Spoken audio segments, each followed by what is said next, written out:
یہ چوتھی زوجہ محترمہ حضرت حفصہ رضی اللہ تعالیٰ عنہ، ان کے شوہر کا انتقال ہو گیا، یہ بیوہ ہو گئی۔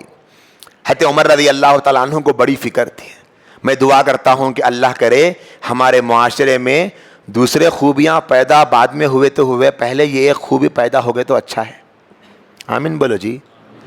وہ یہ تھی، حضرت حفصہ کے شوہر کا انتقال ہو گیا تو حضرت عمر کو فکر پیدا ہو گئی میری بیٹی کی شادی کرنا ہے۔ بولے کس سے کرنا؟ بولو شادی اب کنوارا بچہ ہونا نہیں، ڈگری پڑھے ہوا ہونا، کم سے کم 2-4 لاکھ کمانا۔ ارے انہیں اب بھی پڑھ کے کالج سے نکلتے کہ 2-4 لاکھ کماتا، کوئی تو بھی کماتا نہیں کماتا۔ یہ ریکوائرمنٹ مطالبوں کے چکر میں بیچارے بچے پورے کلراں لگا لگا کے چھپا رہے ہیں وائٹ بالا، شادی تک تو بھی چھپا لینا، یا شادی کے بعد یہ الگ بات ہے۔ بول حضرت حفصہ رضی اللہ تعالی عنہ کے لیے حضرت عمر نے نکاح کے لیے پوچھا تو کس کو پوچھا پتا ہے؟ حضرت ابو بکر صدیق رضی اللہ عنہ۔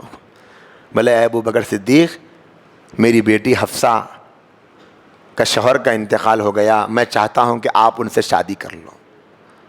رشتہ لے کر جا رہا باپ اپنی بیٹی کا۔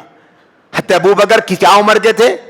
نبی علیہ الصلوۃ والسلام 55 برس کے ہوئے، آپ سے 2 سال عمر میں کم تھے۔ کتنے ہوئے بولو؟ 53 سال۔ جوان بڈھے نا، جبھی بھی بڈھے تھے ابھی بھی بڈھے تھے، ایسا تو نہیں ہے نا وہ زمانے میں جوان بولتے تھے 53 سال والوں کو بول کے، جبھی بھی بڈھے تھے۔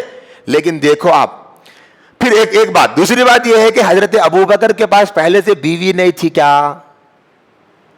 ہے کیا ایسا؟ نہیں، پہلے سے بیوی تھی پہلے سے۔ حضرت ابو بکر صدیق رضی اللہ تعالیٰ عنہ کا انتقال 62 سال کی عمر میں ہوا، اللہ کے رسول کا 63 سال میں ہوا، حضرت ابو بکر کا بھی 63 برس کی عمر میں ہوا، لیکن نبی سے 2 سال عمر میں کم تھے، تو وہی نبی کے 2 سال کے بعد دنیا سے پردہ فرمائے، تو 63 سال کی عمر میں انتقال ہوا۔ جس وقت حضرت ابو بکر صدیق رضی اللہ تعالیٰ عنہ کا انتقال ہوا تو ان کی چوتھی بیوی حمل سے تھی، ان کے انتقال کے بعد اولاد ہوئی، تو کیا مطلب نکلا؟ 63 سال کی عمر کے بھی تھے تو شادی ہوئی تھی ان کی۔ اللہ کے نبی علیہ السلام ابھی حضرت عمر ابو بکر کو آفر دے رہے کہ آپ میری بیٹی سے شادی کر لو، بولے جبکہ پہلے سے 2-3 بیویاں ہیں ان کو، عمر میں بوڑھے ہیں، جوان بھی نہیں ہے، لیکن ایک باپ کو یہ فکر ہوتی تھی اس زمانے میں میری بیٹی بغیر شوہر کے نہیں رہنا۔ آج ہمارے پورے خاندان کے خاندان تباہ ہے اس بارے میں۔ بڑے بڑے لوگ اپنی زبانوں سے بولے، میں خود سنا کان سے، 15 سال ہو گیا تھا چچیری بہن کا شوہر مر کے، ہم لوگ آج اب ہر سال زکات دے لے کے بیچارے کو چلا لے رہے، کیسا کی کہیں کو چلا لے رہے بھائی، آپ شادی کرے تو کہیں بھی رہتی نا بیچاری، شوہر مل گیا تو گھر بچ جاتا اس کا بیچاری کا، لیکن نہیں۔ اعلان کر دو، آپ فیس بک پر ڈالو، ایک بیوہ بہن ہے بیچاری کے 4 بچے ہیں، پریشان حال ہے، ضرورت ہے، اتنے لاکھ کی ضرورت ہے، بولے تو حال میں دیکھا میں خالی 24 گھنٹے میں 4 لاکھ دیے لوگ، 4 لاکھ تعاون کرے، 4 لاکھ کرو، 40 لاکھ کرو، 4 کروڑ کرو، 40 کروڑ کرو، 400 کروڑ کرو، 4000 کروڑ تعاون کرے تو بھی بیوہ عورت کا سہارا نہیں بن سکتے۔ سہارا بنتا نبی، جو سہارا بنے وہ سہارا بنتا۔ دیکھو کیا فکر ہے حضرت عمر کو کہ میری بیٹی بغیر شادی کے نہیں۔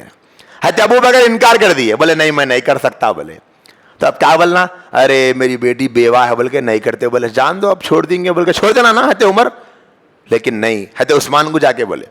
اسی وقت میں حضرت رقیہ رضی اللہ تعالیٰ عنہ کا انتقال ہو گیا تھا، بدر کے بعد کا واقعہ ہے، تو اب ان کو بھی شادی کی ضرورت تھی اور ان کی بیٹی کو بھی دولہے کی ضرورت تھی، تو حضرت عمر رضی اللہ تعالیٰ عثمان کو بولے کہ عثمان میری خواہش یہ ہے کہ چونکہ رقیہ کا انتقال ہو گیا تو میری خواہش یہ ہے کہ تم میری بیٹی حفصہ سے شادی کر لو۔ حضرت عثمان رضی اللہ تعالیٰ عنہ سوچ کے جواب دیتے ہوں، بولے انہوں نے نہیں دیے سوچ کے جواب۔ اب حضرت عمر کو بے چینی ہے، یہ میں بتانا چاہ رہا ہوں کہ ایک باپ کو ایسی بے چینی ہونا، اللہ کرے ہر ایک کی بیٹی کی عمریں اور ان کے شوہراں ان کی موت تک زندہ رہو، اللہ کرے کسی کی بیٹی کے ساتھ یہ حال مت آؤ، لیکن اگر کسی کی بیٹی کے ساتھ یہ ہو گیا تو زمانے کی رسموں کو توڑ کر لوگوں کے منہ پہ تماشے مار کے اپنی بچی کی شادی کر دینا بچی کے اوپر احسان ہے۔ ہمارے معاشرے میں نہیں کرتے، 10 سال 15 سال 20 سال بیچاری بیوگی کی زندگی گزار رہے. اب کوئی عورت ایسی ہے بڈھی ہو گئی, اب شادی نہیں کر سکتی, شوہر مر گیا, وہ الگ بات ہے. جوان عورتیں کرنے نہ دیتے شادی, بولے کہیں کو مر گیا شوہر, اب ارے انہیں مار دی کیا, بیچاری مر گیا, انہیں قسمت تھا اس کا, آپ کر دو نا ابھی اور ایک شادی.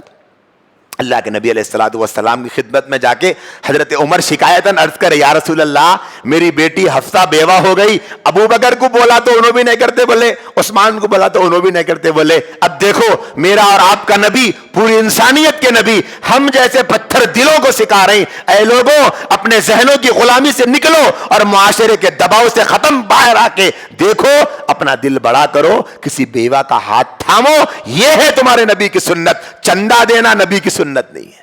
بیوہ کو چندہ دیو بولے تو سب دیتے, یتیم بچے بولے تو پورے دیتے, نہیں ہے تو کھکر کھکر کے دیتے, آن لائن کا لگا کے رکھے تو فون کر کے 100 روپے ڈال میاں ایک بیوہ کو دینا ہے بول کے منگا کے دیتے, لیکن بیوہ کا ہاتھ تھامنے تیار نہیں. اللہ کے نبی علیہ السلام فرمائے, اے عمر کیا تم اس بات پر راضی ہو کہ حفصہ کو عثمان سے بہتر شوہر ملے اور عثمان کو حفصہ سے بہتر بیوی ملے؟ تو حضرت عمر کو سمجھ میں نہیں آیا, یعنی عثمان سے بہتر شوہر کون ہو سکتا اور حفصہ سے بہتر بیوی کون ہو سکتی عثمان کے لیے؟ تھوڑا ہی وقت گزرا, اللہ کے نبی علیہ السلام نے حضرت عمر کی طرف پیغام نکاح بھیجا, اے عمر حفصہ سے تیرا نبی نکاح کرنا چاہتا ہے. حضرت عمر کی تو خوشی کے ٹھکانے نہیں رہے, اور حضرت عمر نے اسی وقت دیکھا کہ اللہ کے رسول نے اپنی دوسری لگتے جگر ام کلثوم رضی اللہ تعالی عنہا کا نکاح حضرت عثمان سے کر دیا. حضرت عمر نے فرمایا, ہاں مجھے سمجھ میں آ گیا کہ عثمان سے بہتر محمد الرسول اللہ ہے اور حفصہ سے بہتر ام کلثوم ہے رضی اللہ تعالی عنہ. یہ تھا میرے بھائیوں انداز اس زمانے میں. ہمارے نبی کی ازواج کی زندگیوں سے یہ سیکھنے کو ملتا. آج ہمارے معاشرے میں اللہ معاف فرمائے, اگر کسی کے گھر میں کسی کے شوہر کا انتقال ہو جاتا ہے, ساس کا بھی اخلاقی تقاضا یہ ہے کہ اپنی بہو کی شادی کرا دے, کہیں پر کرا دے بھائی, شادی بیچاری رہ لے گی. اب وہ سامانہ دیکھ کے, کھلائے سو دیکھ کے, دیے سو دیکھ کے, لیے سو دیکھ کے بچی کو اٹکا کے رکھ رہے, ایسا نہیں کرنا چاہیے, اس کا شادی کر دینا چاہیے, بہت اچھی بات. تو یہ حضرت حفصہ رضی اللہ تعالی عنہا تھی جو چوتھی زوجہ محترمہ ہے نبی کی, جن کا نکاح اللہ کے نبی علیہ الصلوۃ والسلام نے جن سے نکاح فرمایا. کیوں فرمایا؟ کیونکہ یہ بیوہ ہو چکی تھی, ان کے شوہر اللہ کے راستے میں شہید ہو گئے تھے, تو اس غم اور دکھ کو دور کرنے کے لیے نبی نے حضرت حفصہ سے نکاح فرمایا. حضرت حفصہ رضی اللہ تعالیٰ عنہ کے بارے میں آتا کہ نماز اور روزے سے بہت زیادہ دلچسپی تھی, بہت زیادہ شغف تھا نماز اور روزے سے, بہت پابندی سے نماز روزے کا اہتمام کرتی تھی, اور سوالات کرنے میں بڑی جری تھی, اپنے والد حضرت عمر کی طرح.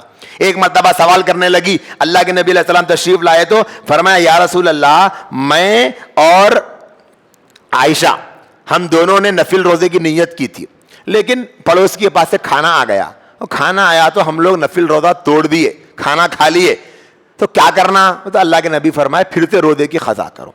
حضرت عائشہ فرماتی ہے کہ مجھے پوچھنے میں جھجک ہو رہی تھی, لیکن حفصہ اپنے والد کی طرح جری تھی, انہوں نے نبی کے سامنے ہمت کر کے سوال کر لیا. تو یہ نبی کی حضرت حفصہ رضی اللہ تعالیٰ عنہ چوتھی بیوی ہے.